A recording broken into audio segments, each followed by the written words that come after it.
Dr. Gerald Brooks Leadership Podcast.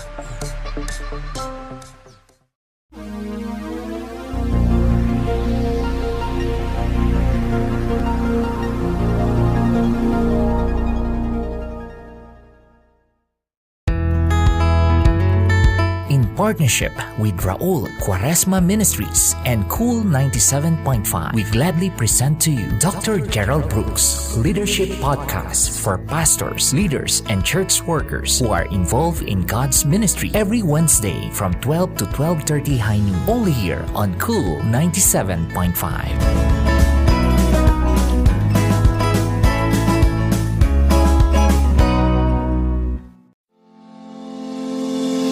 Welcome to the Gerald Brooks Leadership Podcast, a deep dive into biblical leadership with pastor and author, Dr. Gerald Brooks.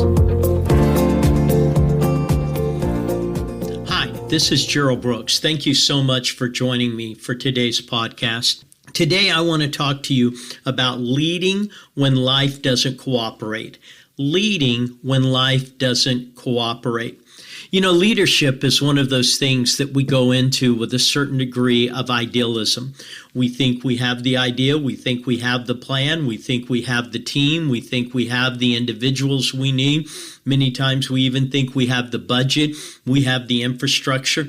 But the thing about it is, you can think that you have everything in place, and all of that is good until you start. And then what you find is often life doesn't cooperate. It doesn't go along with the plan that you've created, the team that you've organized, the resources that you thought you said you would need. It does something different. Why? Because life throws some things at us. It throws the unknown, something that we just didn't know. See, you don't know what you don't know, and the unknown comes your way. All of a sudden, you're anticipating doing X, and then Y to the second power gets thrown at you, and you never saw that coming. It's the unknown, the unexpected. These are things you may know, but you never expected it. You never expected that a key team member is going to leave. You never expected that all of a sudden there's going to be an inflation factor and the cost analysis that you had created is totally blown out. And then there's the unusual. And the unusual is just the fact that something happens and you scratch your head and say, how in the world could this happen and how could it have the effect or the unprecedented? Something that you've never seen happen before, and it's just unprecedented. And see, that's what life does. It doesn't cooperate. It gives us unknowns, unexpected, unusual, and unprecedented. And what we realize is that life is inherently disorderly. Life's inherently disorderly. It doesn't stand in a straight line. It doesn't just walk in a way that number one's going to be number one and number two's going to be number two. Sometimes the numbers skip around and you think you have a beat on them, and all of a sudden there is total disarray. See, life is inherently disorderly. So what do you do when you lead and life doesn't cooperate? What do you do when life is inherently disorderly? What do you do? Well, I think one of the things is staying calm in chaos. Staying calm in chaos. You know, in science and math, there is what is called the chaos theory. And the chaos theory is the fact that literally random things are happening all the time. And this random thing can just look like there's no order to it, that there's no possibility to it. But yet they say that in chaos theory, that given enough time, even in the most chaotic moments, you will eventually discern some degree of order that's being worked out.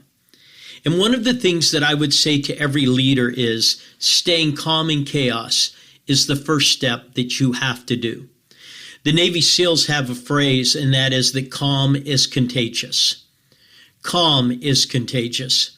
See, when you're going into a battle and all of a sudden the firefight begins and people are shooting at you and the noise gets loud and the circumstances get loud and the events get loud and everything's coming at you at once, the person who's going to be able to function well is the person who stays calm.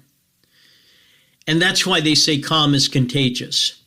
You look around for that individual who's been there, done that, isn't thrown, and they're just calm. They're going about their job in the midst of the most violent, chaotic moment on this planet. And they're just calm. And what I would say to you is that God's not confused. Even in the midst of chaos, I can be confused, you can be confused, your team can be confused, your advisors can be confused, but God is not. God is not confused by what's going on. I remember decades ago watching a pastor who was giving this sort of live illustration. And the live illustration is somebody was weaving something on stage. And he was talking about how all these events come into our life. People expect to be married, but then they're not married. And then they end up getting married, but they get married later on in life. And then they want to have kids, and it seems like they can't have kids. And then they end up having kids, but the kids end up being problematic. They have a career field, and the career field is just perfect for them, but all of a sudden the business blows up and the job blows up and the career gets obsolete. And all the time you're watching this individual on stage weave this piece of material. They started with one strand. It was the job. They started with another strand going across, and it was literally the family, and then it was the marriage, and then it was the kids, and then it was all of the crisis that comes, and they keep weaving. And what you don't realize is the entire time they're weaving, you're seeing the back, because the weaver is facing you and is weaving. You're not seeing the front. And everything that you're seeing them weave is just totally disorderly. It just looks ugly. The colors don't match. The schemes don't match. Everything's being pulled and everything's being tugged, and it doesn't. And finally, the pastor gets to the end of his message and says, in the midst of everything that happens in your life, what is unclear to you is very clear to God. And at that moment, the weaver turns around what he's been working on in this beautiful picture. See, on the back side, it looks chaotic. But on the front side, it looks pristine. And see, that's what we always have to remember as a leader. That we may be dealing with the chaotic side, but God's not confused. On the backside, everything is clear. And it's because of that we understand when we stay calm, it just gives God accessibility to be able to lead us in that moment, to be able to help us to achieve what we need to achieve. So we see the back, but God sees the front. A few years ago, there was a study done, and the study was pretty interesting, especially for someone like me that was raised in a military family. And the study went like this. They asked 200 generals and admirals, so you're talking about the cream of the cream in the military, to all list for them what their favorite leadership book was. So you've got these 200 admirals and generals randomly chosen. They all give a book. Now, would some of them, a couple of them be the same? I'm sure they were. But most likely there's hundreds of books. They then did research on those hundreds of books and said, is there a common theme? And the common theme in these hundreds of books chosen by these generals and these admirals was the transcending quality of calm. That when you lead, create an environment that when everything's chaotic, you don't lose it. When everything else is intense, you somehow know how to relax. And really the summation of that is Proverbs chapter 3, verses 5 and 6, where it says, trust in the Lord with all your heart. Just believe that God's in control. Believe that God has his hand on what's happening. Trust in the Lord with all your heart, and lean not unto your own understanding. And what that tells you is, let your heart be bigger than your head. Don't let your head dominate your heart. Let your heart dominate your head. And trust in the Lord with all your heart, and lean not unto. Believe that what God has figured out for you is better than what you figured out for you. I love that. See, we're so busy figuring out for us that we forget God's already figured us out. But it says, lean not unto your own understanding. In all your ways, just say, God, you got this. God, you're making it happen. And he will direct your paths. He's going to get you right where you need to go. See, the essence of that verse is when you're trusting God is working, then you can stay calm. So, number one, staying calm in chaos. Number two, handling extremes without losing it.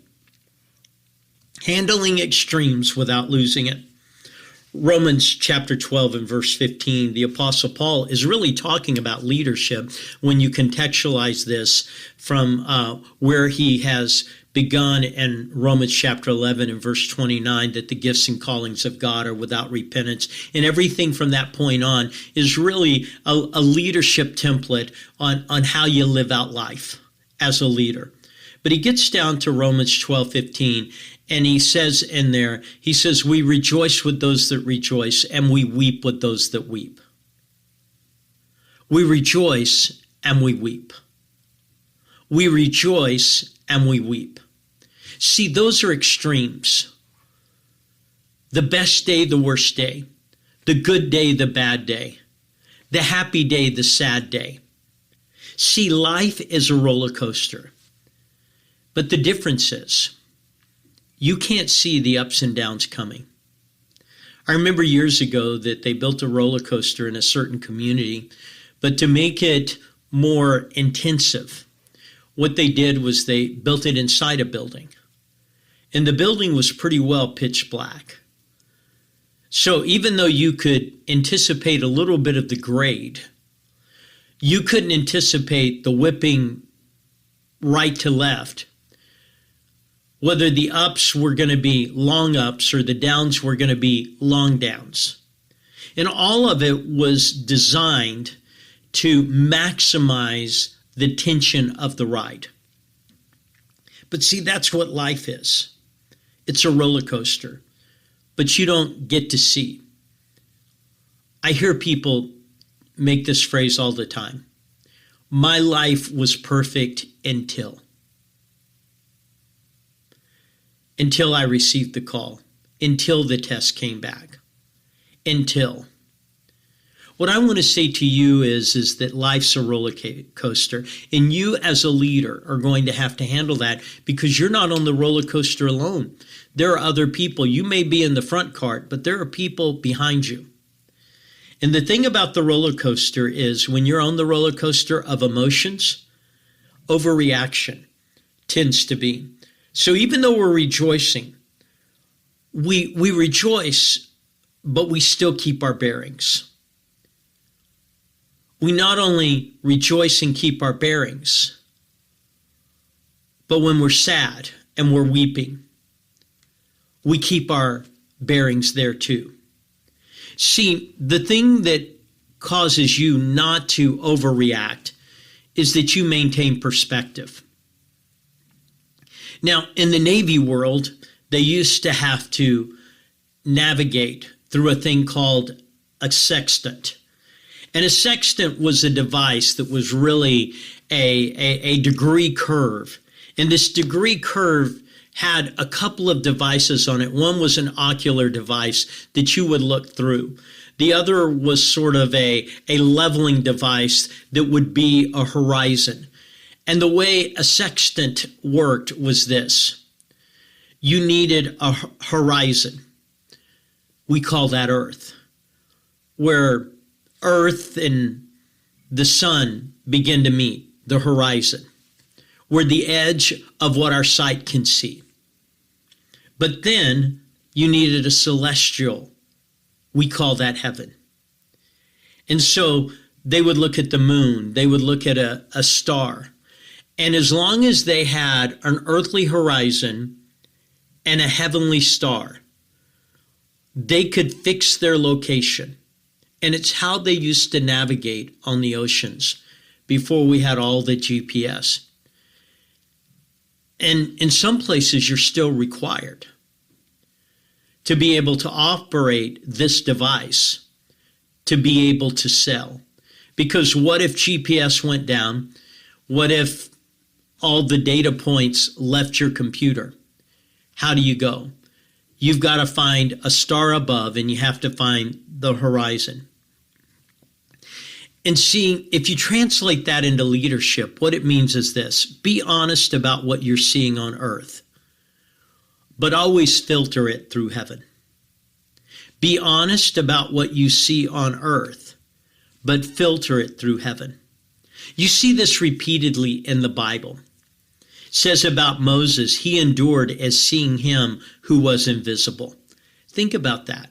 What got him through the challenges that were greatest was the fact, just the simple fact, he saw him who was invisible. He let God paint in him something that others couldn't see. Isaiah talks about it in Isaiah 6, in the year that King Uzziah died. See, when everything that he had known, he had always had this one king who was prophet-friendly. But now King Uzziah's died. And now he's up to uncertainty.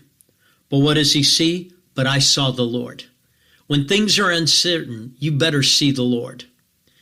And then the prophet Elijah, when he looked at his servant and he said, there are more with us than are with them. There wasn't the deniability of saying things weren't out there, but there was the acknowledgement that God was bigger than what was out there. So what we know is this: if you're going to lead when life's not cooperating, you have to stay calm in chaos, and you have to handle the extremes without losing it, and you have to maintain your edge without being stressed out. You have to maintain your edge without being stretched out. In the Bible, there's the story of David and his men going off into battle. But what they didn't realize was the battle that they were waging was really not the biggest battle, because the biggest battle was back at home. And while they were out battling, another army had come and had devastated their homeland. And to be honest, seeing that their homes had been devastated, the men began to turn against David. And they began to be upset with him, saying, hey, you're the one who led us into battle. We should have been prepped for this. Our families shouldn't have been vulnerable. They shouldn't have been defenseless. But now they're all gone. They've been taken into captivity. And it says that the men spoke of stoning him. They were saying, your leadership has failed us. And it was during this moment of personal disaster, leadership rebellion, being in a moment where life just had turned on you. It says in 1 Samuel chapter 30 and verse 6 that David encouraged himself.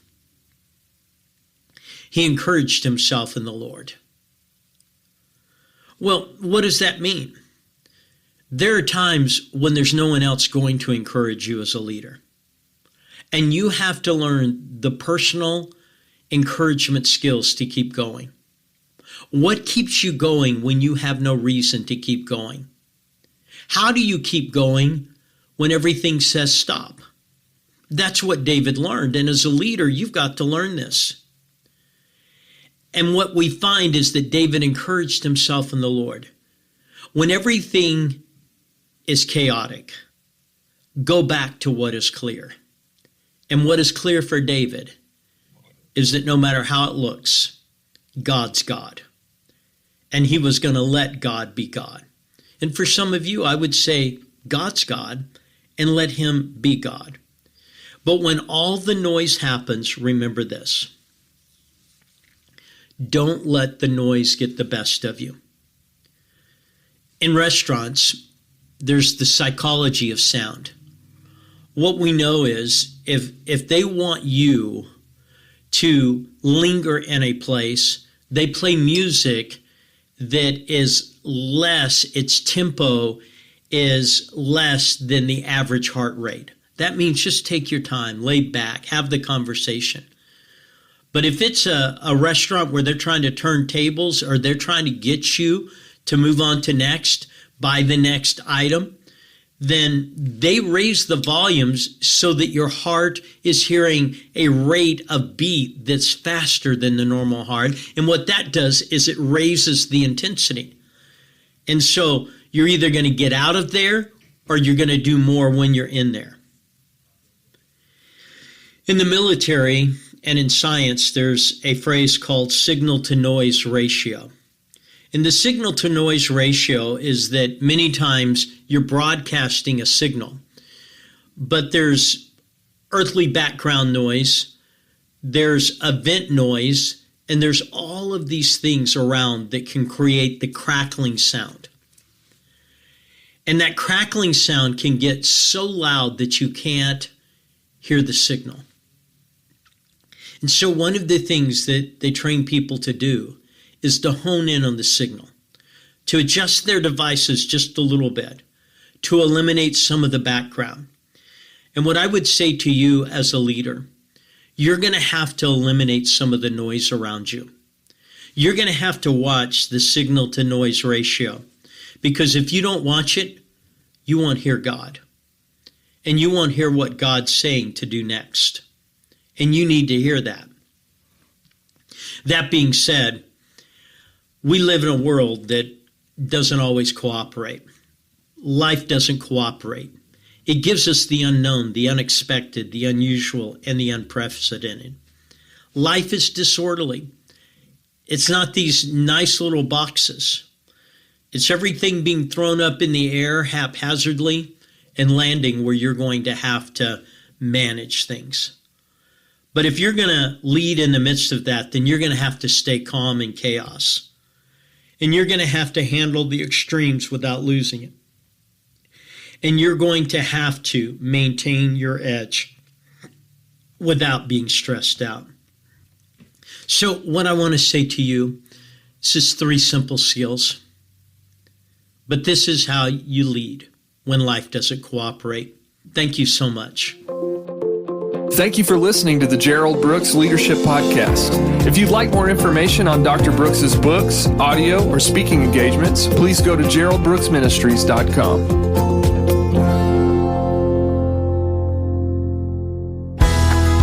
Thank you for listening on today's broadcast. Join us again and may God bless you. For more information, you may contact us on the following social media account and website. Just type Raul Quaresma Ministries and Dr. Gerald Brooks Ministries. Subscribe, follow, like, and share us on Facebook, YouTube, Twitch TV, and Instagram.